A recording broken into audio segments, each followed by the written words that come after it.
America से तीन बड़ी खबरें हैं, तीनों इंडियंस के लिए बहुत ज्यादा महत्वपूर्ण है। अमेरिका सरकार ने बहुत बड़ा कदम उठाते हुए चार कंपनियों को H1B प्रोग्राम से बैन कर दिया, ब्लैकलिस्ट कर दिया। ये कंपनियां कौन सी हैं, इन पर क्यों गाजगरी है और वहां काम करने वाले जो इंडियन हैं उन पर क्या असर पड़ेगा इन कंपनियों को ब्लैकलिस्ट करने से? क्या उनकी नौकरी चली जाएगी? क्या उनका H1B वीजा खत्म हो जाएगा, डिपोर्ट कर दिया जाएगा? इस पर बात करेंगे।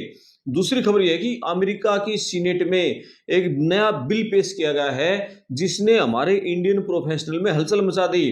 इस बिल में दो बहुत बड़े चौंकाने वाले प्रस्ताव पेश हैं। एक तो H1B जो वीजा है उसको जारी करने के लिए अगले 3 साल तक रोक लगाना, यानी अगले 3 साल तक H1B बंद कर दो। क्या ये बंद हो जाएगा क्या?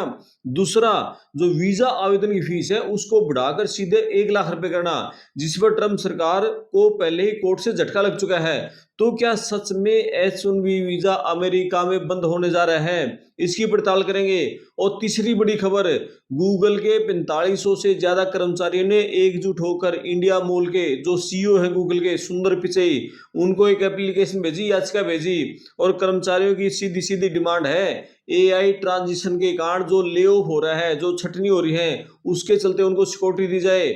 और ये जो टेक्नोलॉजी का बदलाव है इसका पूरा पूरा बोझ वर्कफोर्स पर ना गिरो। तो पूरा मामला क्या है, गूगल में क्यों इतना विद्रोह हुआ है, इसको विस्तार से समझेंगे।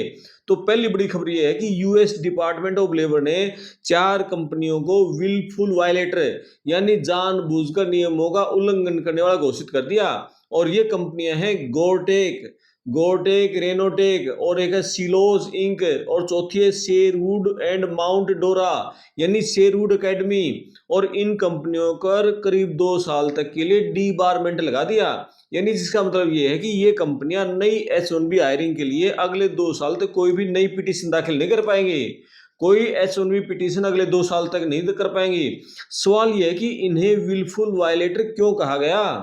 दरअसल क्या है, H1B जब प्रोसेस होता है ना तो उस दौरान हर एम्प्लॉयर को, कंपनी को एक लेबर कंडीशन एप्लीकेशन LCA वो जमा करानी होती है USCIS में। और इसमें क्या होता है, इसमें कंपनियां सरकार से कानूनी वादे करती हैं, जैसे विदेशी कर्मचारियों को आप कितनी सैलरी देंगे और उनको अच्छी वर्किंग एनवायरनमेंट देंगे और साथ में सही प्रॉपर जानकारी देंगे। लेकिन जब इनके एप्लीकेशन की जांच की गई ना तो जांच में पाया कि इन कंपनियों ने जानबूझकर इमिग्रेशन और लेबर नियम है उनको तोड़ा और सरकार को गुमराह किया, गलत जानकारी दी। तो क्या इन कंपनियों में पहले से जो काम करके इंडिया के प्रोफेशनल हैं, क्या उनका वीजा कैंसिल हो जाएगा क्या? अभी नहीं होगा कैंसिल। अगर आपका H1B स्टेटस वैलिड है तो कंपनी के ब्लैक लिस्ट होने से आपका वीजा अपने आप तुरंत खत्म नहीं होगा। हालांकि देखो, हर एक जो सिचुएशन है ना सेम नहीं होती, अलग अलग होती है सिचुएशन। अगर आपकी कंपनी यानी ब्लैक लिस्ट हुई है और आप उस कंपनी में काम कर रहे हो तो तुरंत किसी एक्सपीरियंस वाले जो इमिग्रेशन वकील है ना उससे सलाह लो, वो आपको सही सलाह देगा, यानी आगे क्या प्रोसेस आपने कदम उठाना है।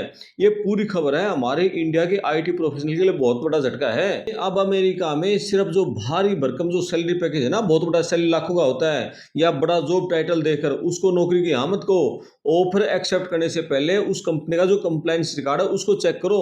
यूएस डिपार्टमेंट लेबर की डिपार्टमेंट लिस्ट है वो पब्लिक होती है, सार्वजनिक होती है, और वहां जाकर आप एम्प्लॉयर का ट्रैक रिकॉर्ड देख सकते हैं। यानी हमेशा ये याद रखना है कि अपने ऑफर लेटर की और LAC की शर्तों को ध्यान से समझना है।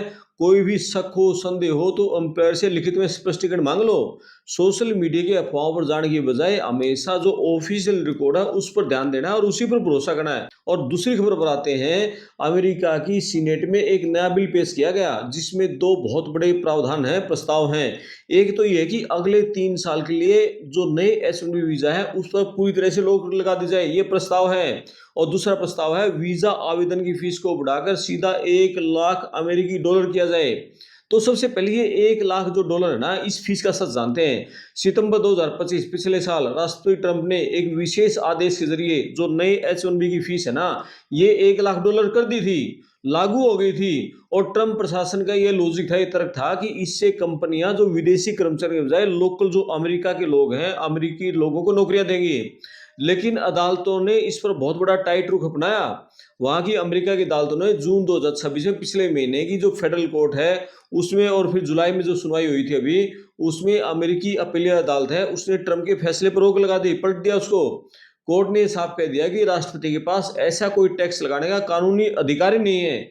ये जो अधिकार है सिर्फ और सिर्फ अमेरिका की संसद कर सकती है, ये 1 लाख की फीस लगानी है तो। अब अदालत से झटका लगने के बाद क्या हुआ कि जो रिपब्लिकन ट्रम्प की पार्टी के जो सीनेटर हैं, टिम सीही, वो संसद में एंड H-1B कानून एक्ट लेकर आए हैं। और इस बिल का असली मकसद ये है कि जिस फीस को कोर्ट ने ये कहते हुए टाल दिया था ना, ये संसद के पास ये अधिकार, ये मतलब आप नहीं ला सकते कानून, तो अब जो अमेरिका के ट्रम्प की पार्टी के संसद है वो स्थायी कानून बनाने के लिए ये बिल लेके आए हैं।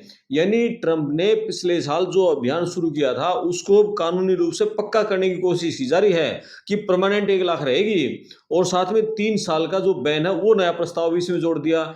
तो क्या इंडियन जो प्रोफेशनल है उसके लिए क्या अमेरिका के रास्ते बंद हो जाएंगे? क्या सवाल तो ये है।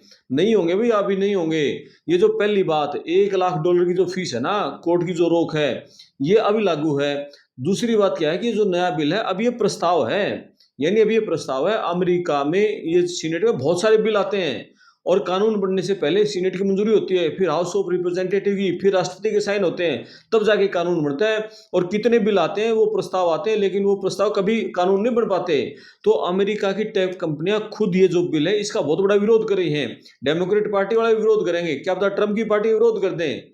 तो ये जो पूरा घटनाक्रम है इससे इंडिया के प्रोफेशनल को कई जरूरी सबक मिल रहे हैं। एक तो सोशल मीडिया के अफवाहों से बच कर रहना। हमेशा जो अमेरिका की सरकार है उसकी एजेंसी है USCIS है, जो वीजा देती है, सिटीजनशिप, H-1B सारे काम देती है। ऑफिशियल वेबसाइट को चेक करना है। अपनी जो एम्प्लॉयर कंपनी है ना उसका LCA और वीजा फीस के नियम उस पर हमेशा ध्यान देना है। तो नीतियां चाहे जो बेशक से हो, आपके पास यदि AI या एडवांस टेक बेजोड़ स्किल्स हैं तो हमेशा आपकी मांग बनी रहेगी। आपके पास कोई नौकरी खाने वाला नहीं है। मतलब इस बिल पर जो भी अपडेट आएंगे वो अपडेट हमको बिल्कुल आसान भाषा में आपके पास पहुंचाते रहेंगे। अभी आप घबराओ मत, और अभी जो काम लग रहे हो लगे रहो, यानी H-1B पर लगे रहो वहीं पर। तीसरी बड़ी खबर गूगल से है। दरअसल गूगल में जो कर्मचारी विरोध है वो अल्फाबेट वर्कर्स यूनियन की एक याचिका से शुरू हुआ है। 4500 से ज्यादा जो गूगल एम्प्लॉइज हैं उन्होंने उस याचिका को लेकर अपना समर्थन दे दिया।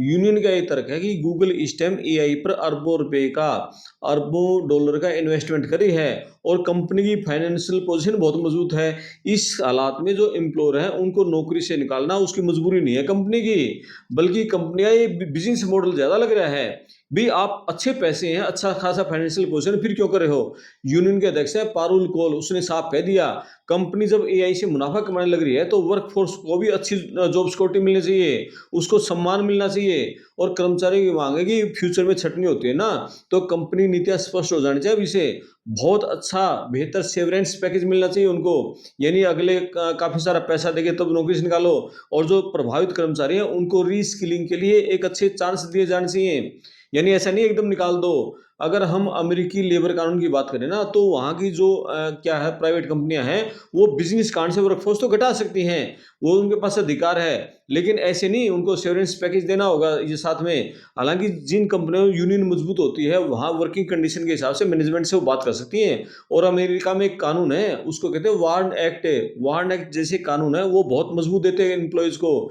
बड़े सतह पर जो छटनी होती है उसमें एडवांस नोटिस देना अनिवार्य हो जाता है, लेकिन ये एडवांस नोटिस वारंट एक्ट के तहत देना होता है, हर हाल में लागू भी नहीं होता क्योंकि हर कंपनी का हर स्टेट के नियम भी अलग अलग हैं। ये भी थोड़ा फंडा रहता है।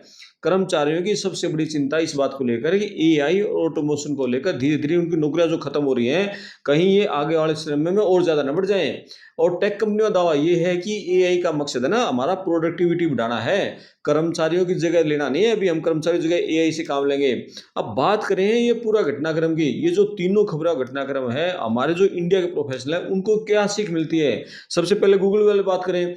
अगर आप गूगल की किसी भी जो ग्लोबल टेक कंपनी है उसमें काम कर रहे हैं तो सिर्फ एक स्किल पर सेट होने की जरूरत नहीं है भाई मैं इस चीज में मास्टरी है मैं इसी पे काम करूँ ना। मल्टीपल आपको स्किल्स पैदा करनी होंगी, यानी AI टूल्स, डेटा स्किल्स, नई टेक्नोलॉजी, हर चीज को लगातार सीखते रहो। यानी अप स्किलिंग मोड में अब आपको रहना होगा, यानी हर चीज लगातार सीखते रहोगे तो आपकी डिमांड कंपनी में रहेगी। इसके अलावा यदि कभी भी ले ऑफ जैसे हालात का सामना करना पड़े तो अपना जो एम्प्लॉय का एम्प्लॉयमेंट कॉन्ट्रैक्ट है और जो सीवरेंस पॉलिसी है उसको भी अच्छी तरह समझ लेना चाहिए। खासकर जो H1B वाले हैं ना, उन कर्मचारियों के लिए बहुत बड़ा नाजुक टाइम होता है उस टाइम पे। मतलब आप अपने इमिग्रेशन स्टेटस को समझना, टाइम रहते नई स्पॉन्सरशिप को ढूंढना, सभी जरूरी जो आपके डॉक्यूमेंट है उनको अपडेट रखना, ये सबसे इंपॉर्टेंट रहता है। और गूगल के अंदर जो विरोध शुरू है ना, ये सिर्फ एक कंपनी का विरोध नहीं है, ये पूरी की पूरी जो टेक इंडस्ट्री में जो चल रहा है ना, उस सारे बड़े बदलाव की कहानी है। यानी जहाँ टेक्नोलॉजी है और जॉब सिक्योरिटी है, उसके बीच में एक संतुलन बनाना आज के टाइम की बहुत बड़ी जरूरत हो गई है। गूगल वाले कर्मचारी आगे आगे हैं, 4500 कर्मचारी इन्होंने एक साथ खड़ी हो गई है। तो देखो कितना बड़ा काम कर दिया। ये पूरा मामला जो गूगल में हो रहा है, आपकी क्या राय है? क्या आपको लगता है कि गूगल के कर्मचारी ये मांग पूरी तरह से ठीक है? आप इस पर अपने कमेंट्स करना। और जो सरकार बिल लेके आई है, जो ट्रम्प की सांसद जो टिम सीही संसद में बिल लेके आए ना, उस पर आपकी क्या राय है? क्या यदि ये बिल कानून बन जाता है, $1 लाख फीस का कानून बन जाएगा और 3 साल तक H1B बैन लग गया। अभी अमेरिका हर साल 85,000 H1B इश्यू करता है, उस 85,000 में से 70 से 72-75% इंडिया के यूथ को मिलता है। चाहे हमारे मैनेजमेंट वाले बच्चे हों, चाहे हमारे इंजीनियर वाले बच्चे हों, चाहे सॉफ्टवेयर वाले बच्चे हों, सॉफ्टवेयर इंजीनियर हो, चाहे हमारे डॉक्टर हो, ये H1 वीजा हमारे जो टैलेंटेड यूथ है उसको मिलता है। 85,000 में से 70 से 75% है। यानी कितनी नौकरियां हमारी लगती है अमेरिका में हर साल। जो बच्चे यहाँ पर जिनको एक साल यानी 1 लाख रुपए मुश्किल से मिलती है, वहाँ उनका पैकेज 7-8 लाख रुपए महीने का हो जाता है और एक अच्छा लाइफ स्टाइल। कितने हमारे बच्चे, और वो बच्चे फिर वहाँ से यहाँ पैसा भेजते हैं। इस देश की अर्थव्यवस्था कितनी सुधरती है।